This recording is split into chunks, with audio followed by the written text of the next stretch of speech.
Buenos días a todos. Tengo el gusto ahora de recibir en DigiCom a Sergio Fogel.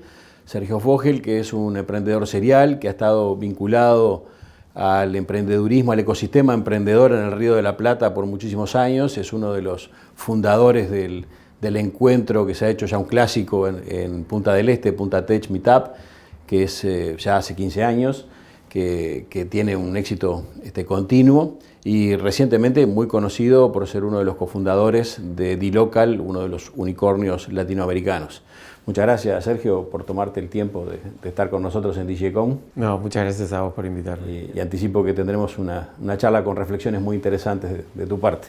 Bueno, empezamos por el final. Recién mencionaba que sos uno de los fundadores de dLocal, uno de los unicornios más exitosos de la región. Y eso, sin lugar a dudas, seguramente es lo que te preguntan siempre, pero no por eso menos valioso saber cuáles son las lecciones que quedan luego de este proceso que ha llevado a dLocal a ser una empresa que cotiza en Wall Street, que crece permanentemente, desde el punto de vista del emprendedurismo, ¿qué lecciones te ha dejado? Bueno, a ver, obviamente es un recorrido muy largo, son muchos años de trabajo. Una persona, Kevin Ryan, a la que admiro mucho, dice que construir una gran empresa es algo que tarda 10 años.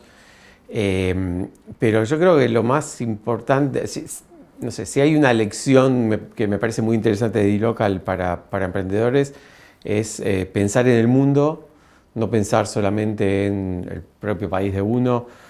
Obviamente en Uruguay nos es un poco más fácil porque al ser el país tan chico no tenés más remedio que ir hacia afuera. Pero nosotros empezamos en Brasil, luego expandimos a varios países. Uruguay fue para nosotros creo que fue el quinto país en el que abrimos. Y después en un momento dijimos, cuando ya teníamos buena parte de América Latina, dijimos, estas problemáticas que tenemos existen en otros lados, existen en la India, existen en África, existen en el sudeste asiático, y la realidad es que el talento que hay en nuestra región no tiene nada que envidiarle al talento que encontrás en Silicon Valley o en Boston o en Europa. Tenemos que animarnos un poco más. Vi una frase en las oficinas de ustedes que me llamó la atención, que dice que la innovación es útil solo si resuelve los problemas de alguien. ¿Cuál era el problema que querían resolver en este caso? Y el problema era muy sencillo, que era que tenías gente que quería comprar productos y servicios, gente que quería vender esos productos y servicios y no lograban. Justo antes de la charla estábamos hablando de un caso que es totalmente paradigmático.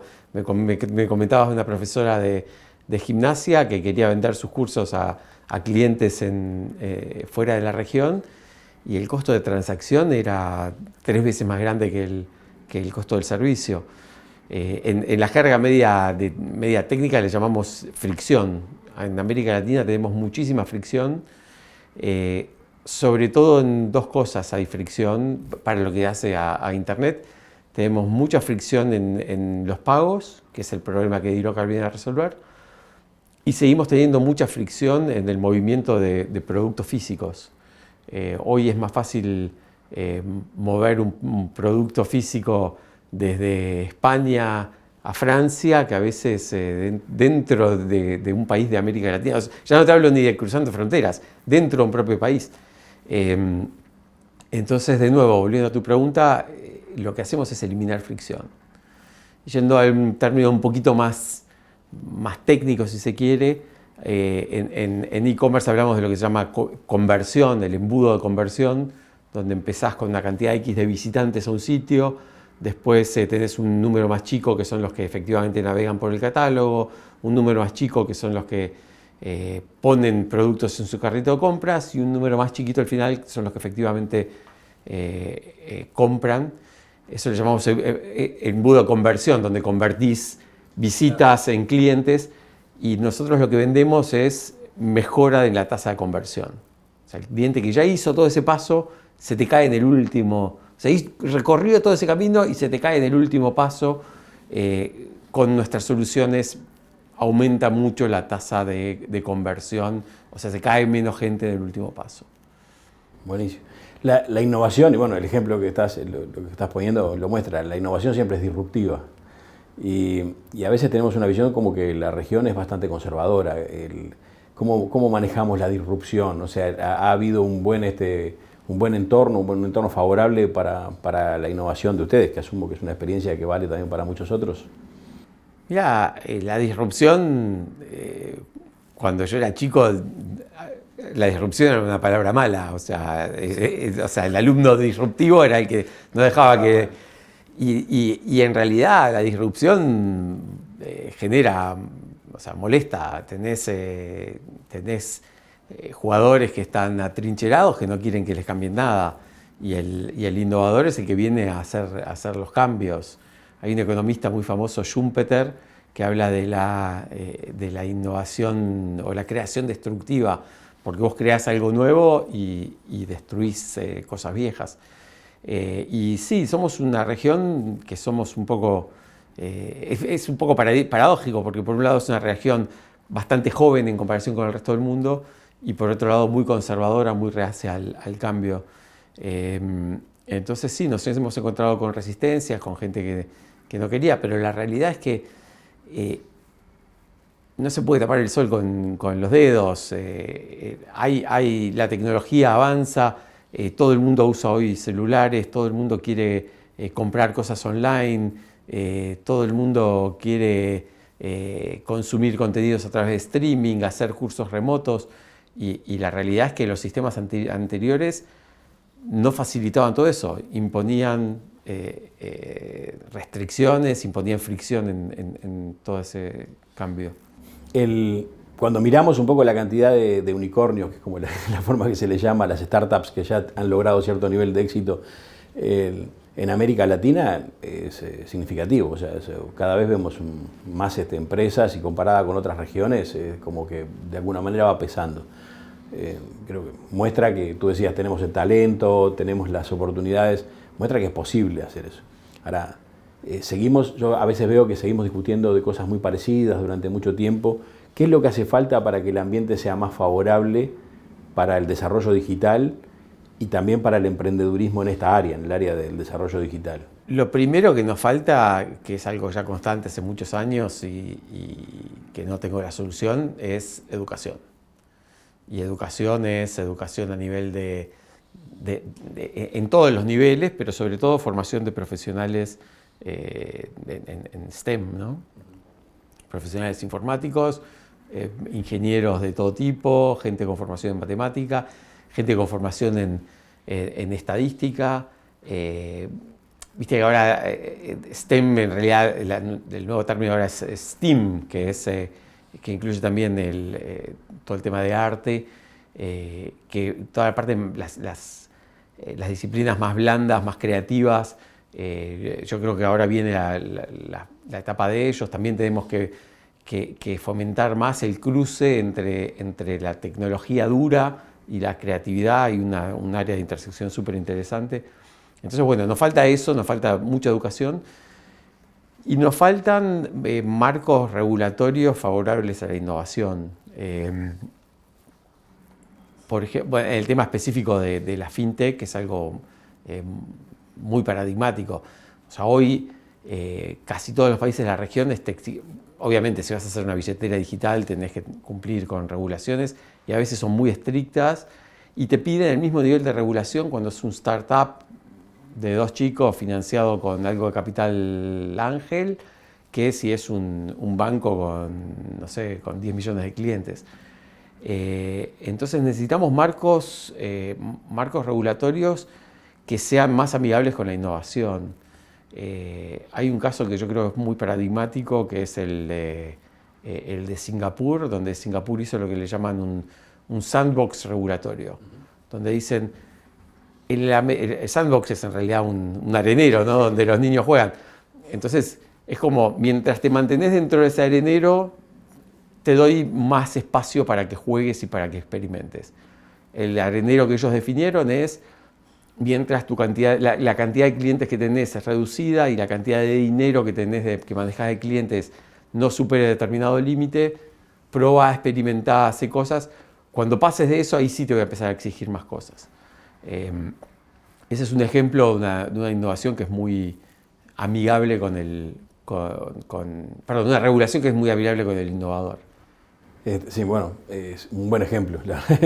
Y nosotros a veces una cosa que vemos mucho en las discusiones es que se intenta, un poco en línea de lo que tú decís, se intenta regular modelos de negocios innovadores con paradigmas de los modelos de negocios anteriores, tradicionales, con lo que se mata el factor de éxito, ¿no? Porque justamente, como tú decías, el éxito de la fintech es que no es un banco. Claro. Entonces, si lo querés regular como si fuera un banco, le estás matando justamente el factor de éxito del emprendimiento. Un colega que siempre dice que a veces los reguladores, cuando las regulaciones no se adaptan a la realidad, lo que quieren cambiar es la realidad, ¿no? ¿Cuál puede ser el mensaje? Bueno, los sandbox es una idea, pero ¿cuál puede ser el mensaje para los desarrolladores de políticas, para los policy makers en este sentido? ¿Cómo tienen que ver esto? Para que haya más emprendimientos y para que realmente pueda impactar de una manera más significativa en el desarrollo digital. Y yo creo que, primero, ver lo que pasa en otros países. Tenemos muy cerca un ejemplo que es increíble, que es el ejemplo de Brasil con Pix. Súper exitoso. Súper exitoso, es uno de los referentes, pero yo creo que a nivel global no conozco, tal vez hay otro ejemplo que tal vez pueda competir, que es en la India. Y es interesante porque son ejemplos únicos y los dos en mercados emergentes de políticas muy, muy exitosas, muy favorables al usuario. Hoy en Brasil la cantidad de transacciones en Pix, vos mirás las curvas, es algo impresionante. Creo que pasó a las tarjetas de crédito ya hace unos meses y sigue creciendo, y tomás un taxi, decís puedo pagar con tarjeta, te dice no tenés Pix, y te vas a comprar una golosina de la esquina, compras un chocolatín y te aceptan Pix. Pix, para los que no lo conocen, es un sistema para pagar a través del celular, ¿no? A través del celular, con códigos QR, que fue una regulación impuesta por el Banco Central de Brasil, por el Bacen, y es obligatoria para todos los bancos. El Banco Central impuso las normas, y todos los demás actores del sistema financiero tienen que participar, y ya está apareciendo, hay todo un camino bastante largo después de eso. Ya el año que viene lo que se llama Pix parcelado, que es lo mismo pero con la posibilidad de pagar en cuotas. Sistema increíble, de nuevo, promovido desde la política pública. Promovido desde la política pública, donde ellos hicieron el marco y los sistemas de intercambio, pero dejaron que los actores privados sean los que ofrezcan soluciones, los que puedan innovar. Es un cambio, es un ejemplo paradigmático en el sentido de que la política pública, en este caso, no solamente puede no ser un obstáculo, sino que a veces puede ser un catalizador de la innovación. Sí, totalmente, porque de nuevo tenés jugadores que están atrincherados, que no necesariamente quieren la innovación, a veces están tratando de bloquearla, y en esos casos el rol del regulador es facilitar que puedan suceder cosas. Ese es un ejemplo. Hay otro ejemplo que ha pasado en toda América Latina, y de hecho en Uruguay es muy, muy reciente, que es lo que se llama la multiadquirencia, donde es un poco complejo de explicar, pero en el mundo de las tarjetas de crédito vos tenés normalmente la bandera, que es el Visa, Mastercard, después tenés a los emisores, y en el mundo tradicional el que afiliaba a comercios era la propia bandera, era Visa, Mastercard, American Express. Y ahora habilitaron que haya múltiples empresas adquiriendo clientes o afiliando clientes y compitiendo entre sí. Y entonces eso hace que un montón de cosas que estábamos muy atrasados en Uruguay, porque no había incentivo para la innovación. Entonces, si vos querías tener un comercio que almacene el número de tarjeta de crédito para la próxima vez que haces un pedido de delivery pueda recordar tu tarjeta, no estaba permitido. Ahora de golpe empieza a ser muchísimo más fácil.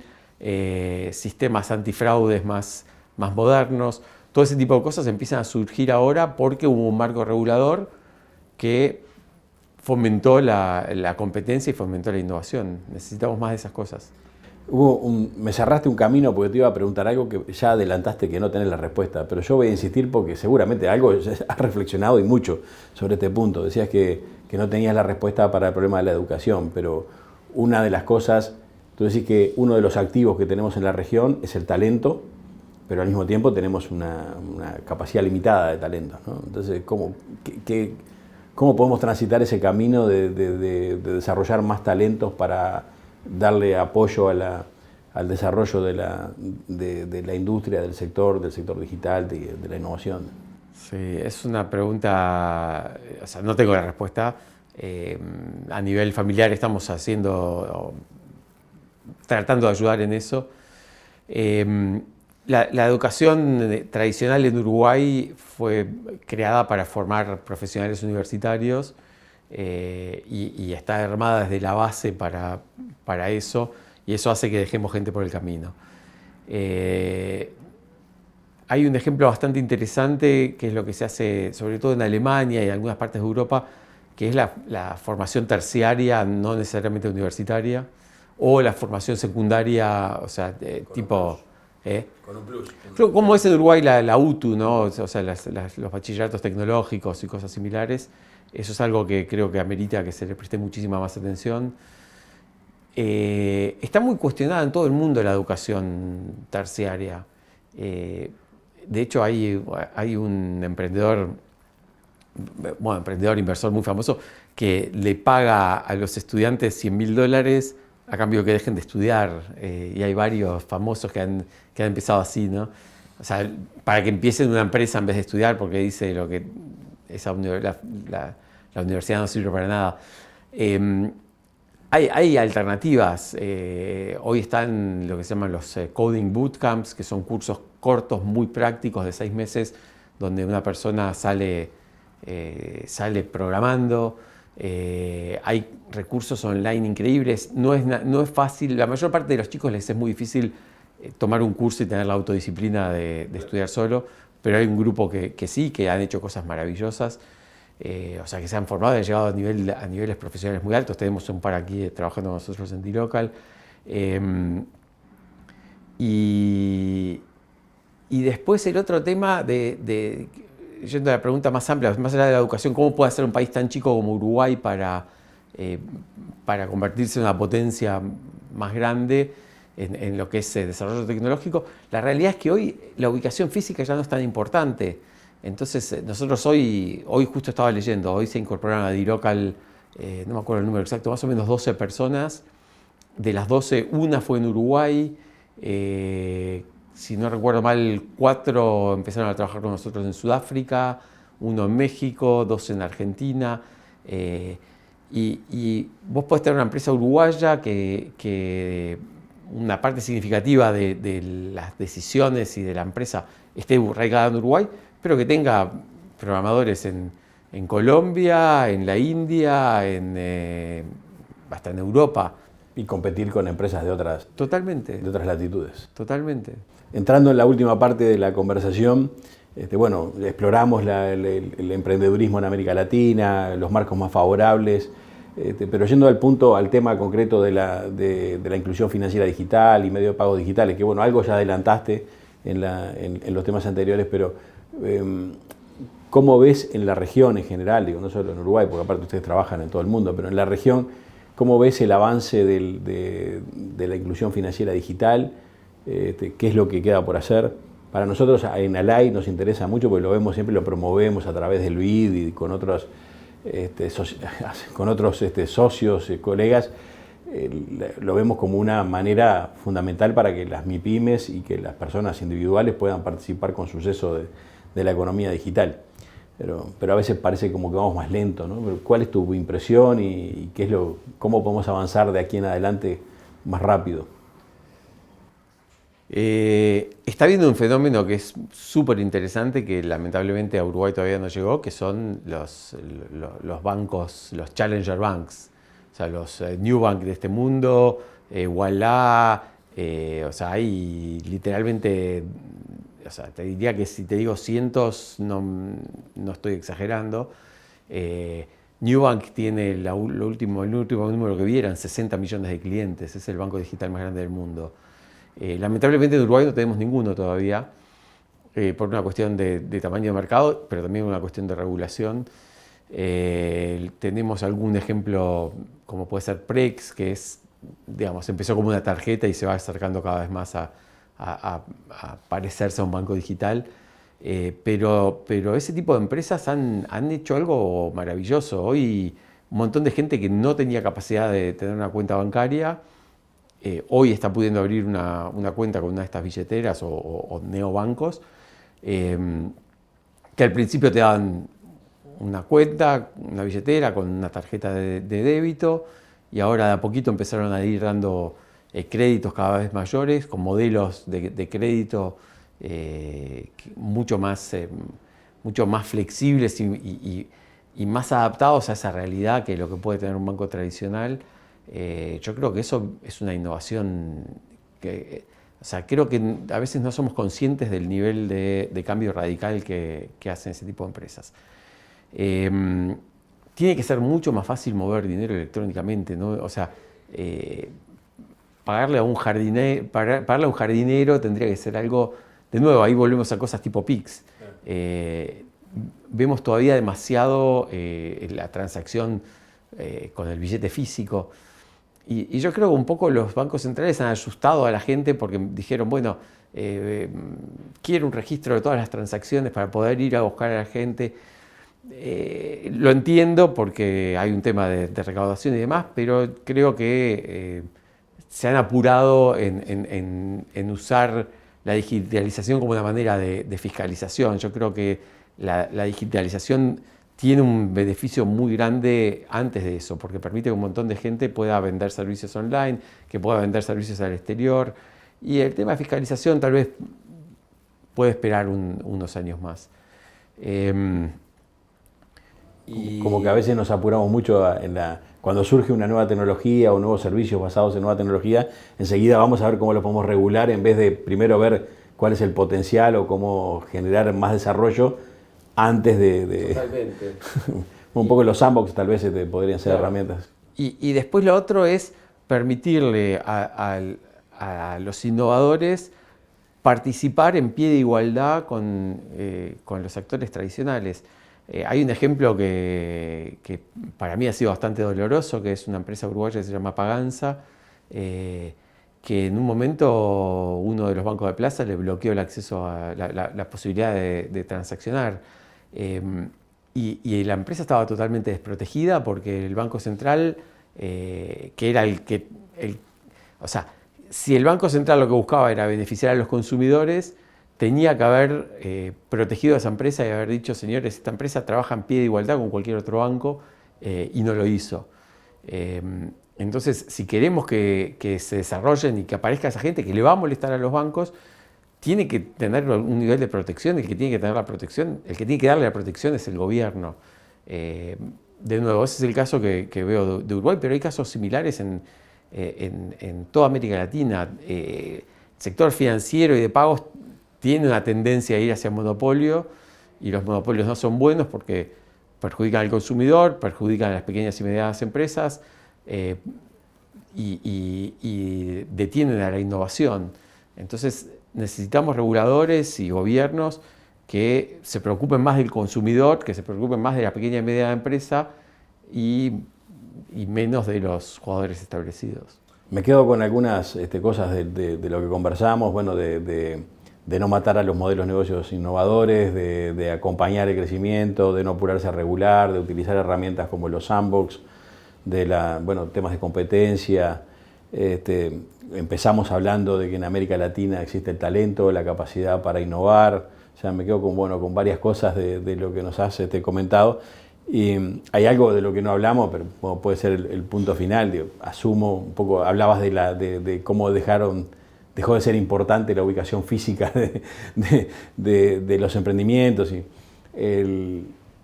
Obviamente cuando las ideas son buenas, se puede competir, hay acceso a los mercados globales, se consigue financiamiento, o sea, hay como un mensaje a la gente de emprender, bueno, que es lo que has hecho tú a través del Punta Tech Meetup durante años, ¿no? También de estimular a animarse, ¿no? A animarse con las ideas, con las aventuras de emprender. Sí, Punta Tech también la idea mucho era fomentar la conexión entre emprendedores, inversores. Dicho sea paso, aprovecho a pasar el mensaje que es el 9 de enero en Punta del Este, y la verdad que es un evento que la gente siempre queda muy contenta, así que creo que... Definitivamente. Bueno, muchísimas gracias a ti por el tiempo que nos has dedicado, que sigan los éxitos, y bueno, muchas gracias a todos por acompañarnos, y los invitamos a que nos sigan acompañando con DigiCon.